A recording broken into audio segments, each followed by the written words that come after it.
செவிலியர்கள் கைது செய்யப்பட்டு சென்னையிலிருந்து உளுந்தூர்பேட்டை தாண்டி வந்துட்டாங்க. காலி பணி இல்லை அப்படின்ற அமைச்சர் 1000 பேருக்கு பணி சொல்லியிருக்காங்க. இவ்வளோ பெரிய போராட்டங்களுக்கு பிறகு அவங்களுக்கான வேலையே வழங்க. செவிலியர்கள் போராட்டம் இப்ப இல்லைங்க, ரொம்ப வருஷமா அது நடந்துகிட்டு இருக்கு. பல முறை தேசிய முற்போக்கு திராவிட கழகத்தின் சார்பா அவங்களை அனைவரையும் நாங்கள் நேரடியாக சென்று எங்களுடைய ஆதரவை அவங்களுக்கு தெரிவிச்சிருக்கோம். அவங்களுடைய உண்மையான கோரிக்கைகள் நிறைவேற்றப்பட வேண்டும் என்பதில் எந்த மாற்று கருத்துமே கிடையாது. ஏன்னா நைட்டிங்கேல்ஸ் சொல்லுவோம் யார் செவிலியர்களை, அவங்க உரிமையை அவங்க கேட்கிறாங்க. அதுல உண்மையாக அந்த உரிமையை தர வேண்டியது அரசாங்கத்தின் கடமை. பல நாட்களாக அவங்க போராட்டம் நடத்தினதுனால ஒரு 1000 பேருக்கு கொடுக்கறாங்க. அப்ப மத்தவங்க எல்லாம் செவிலியர்கள் இல்லையா?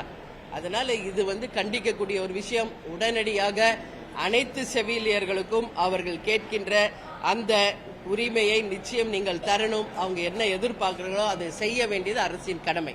அது மட்டும் இல்ல, ஒரு பக்கம் பார்த்தா ஆசிரியர்களுடைய ஆர்ப்பாட்டம், ஒரு பக்கம் பார்த்தா மக்கள் நல பணியாளர்களுடைய ஆர்ப்பாட்டம். டெய்லி இங்க தமிழ்நாடு முழுக்க இருந்து எல்லாரும் குரூப்பா அவங்களுடைய கோரிக்கை மனுவை வச்சு கொடுத்துக்கிட்டு தான் இருக்காங்க.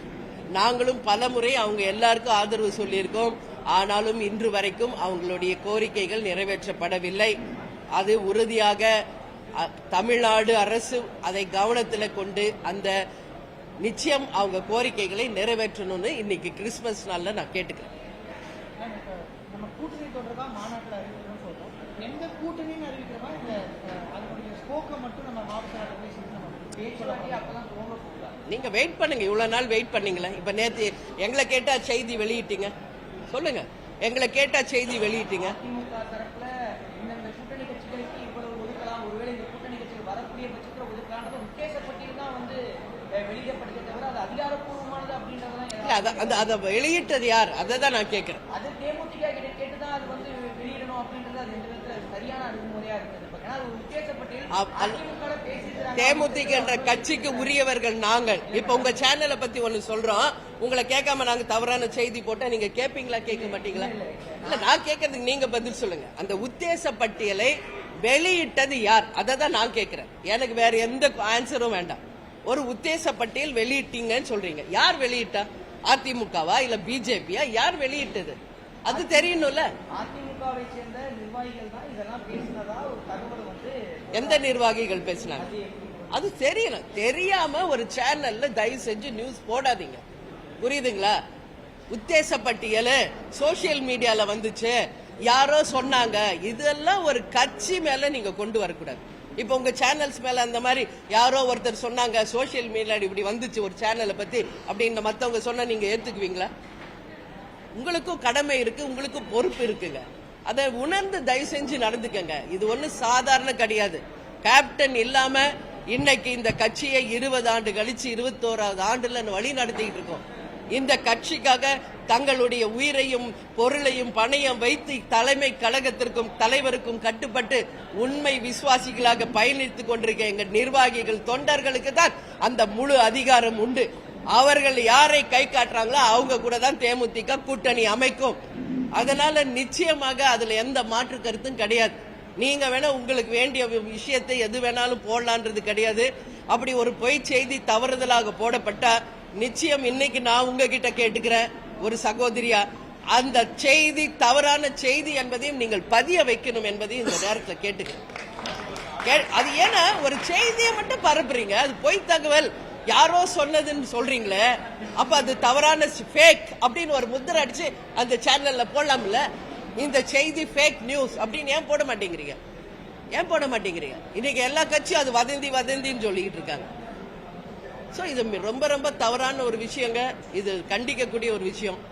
இன்னைக்கு உங்ககிட்ட சொல்றேன், இன்னைக்கு கிறிஸ்துமஸ், உங்க எல்லாருக்கூடயும் நான் ஹாப்பியா தான் பேசணும்னு தான் வந்தேன். பட் நீங்க செஞ்ச விஷயம் ரொம்ப ரொம்ப எல்லா தரப்பும், எல்லா கட்சியினரும், எல்லா நிர்வாகிகள் தொண்டர்கள் அனைத்து கட்சியையும் அதிமுக பிஜேபி உட்பட அத்தனை பேரும் சொல்ற இது பாதிச்சிருக்கிறது.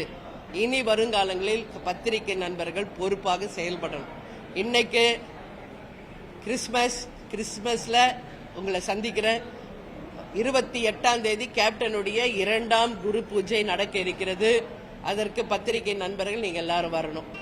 அது மட்டும் இல்ல, ஜனவரி 9 கடலூர்ல நடக்கின்ற மாநாடு, அந்த மாநாட்டிலையும் நீங்கள் அனைவரும் வந்து கலந்துக்கணும்னு தலைமை கழகம் சார்பா அழைக்கிறோம். இப்பவே எல்லாருக்கும் அந்த பத்திரிகைகளை, அந்த இன்விடேஷனை, குரு பூஜைக்கான அழைப்பை ஒவ்வொரு சேனலும் ஒவ்வொரு மீடியாவையும் சேர்ந்து எங்கள் நிர்வாகிகள் நேரடியாக சென்று பத்திரிகைகளை கொடுத்துக்கிட்டு இருக்காங்க. இன்றைக்கு நீங்கெல்லாம் சொல்றீங்க அதிமுக வெளியிட்டுச்சுன்னு. நான் இப்ப சொல்றேன் உங்களுக்கு, இன்னைக்கு அண்ணன் எடப்பாடியார் கிட்ட எங்க தலைமை கழகத்திலிருந்து ஒரு குழு சென்று நேரடியாக இன்விடேஷனை வழங்க இருக்கிறோம். முதலமைச்சர் அண்ணன் ஸ்டாலினிடமும் அதற்கான டைம் கேட்டிருக்கோம். தமிழ்நாட்டில் இருக்கின்ற முக்கியமான கட்சி தலைவர்களிடையே அந்த டைம் நாங்க வந்து கேட்டிருக்கோம்.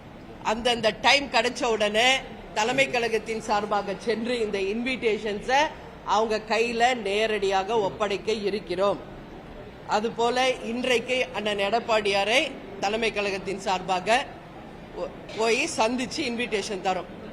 அண்ணன் ஸ்டாலின் அவர்கள் டைம் கொடுத்தவன அவரையும் போய் சந்திக்க இருக்கணும். அது போல இன்னைக்கு இருக்கின்ற பிஜேபி, காங்கிரஸ், அதே போல விஜய், சீமான், எந்தெந்த கட்சியெல்லாம் இருக்கோ எல்லாருக்கும் தேமுதிக சார்பாக அழைப்பிதழை தருகிறோம்.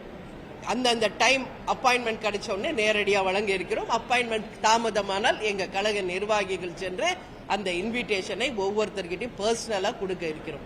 இதான் உண்மை. உண்மைக்கு புறம்பான செய்தியை தயவு செஞ்சு போடாதீங்க, சரிங்களா? இது எல்லாரையுமே பாதிக்கும். இது தவறான ஒரு முன்னுதாரணம் ஆயிரும். நம்பிக்கை போயிரும். பத்திரிகை ஊடகத்தின் மேல இருக்கிற நம்பிக்கை மக்களுக்கு போயிரும் அப்படிங்கறத நான் சொல்றேன். இன்னைக்கு 4 பில்லர்ஸ், 4 சிங்கம் இருக்காங்க. அதுல ஒரு சிங்கம் யார்? மீடியா. சோ அந்த பொறுப்பு உங்களுக்கும் உண்டு. ஜனநாயக கடமை ஆற்றுங்கள், உண்மை செய்தியை வெளியிடுங்கள் என்று கேட்டுக்கொள்கிறேன். எல்லாரும் வந்திருக்கீங்க, எல்லாரும் சாப்பிட்டு போங்க, குரு பூஜைக்கு வாங்க, மாநாடுக்கு வாங்க. அனைவருக்கும் கிறிஸ்துமஸ் வாழ்த்துக்கள், ஹாப்பி நியூ இயர் வாழ்த்துக்களையும் இந்த நேரத்தில் தெரிவித்துக் கொள்கிறேன். நன்றி, வணக்கம்.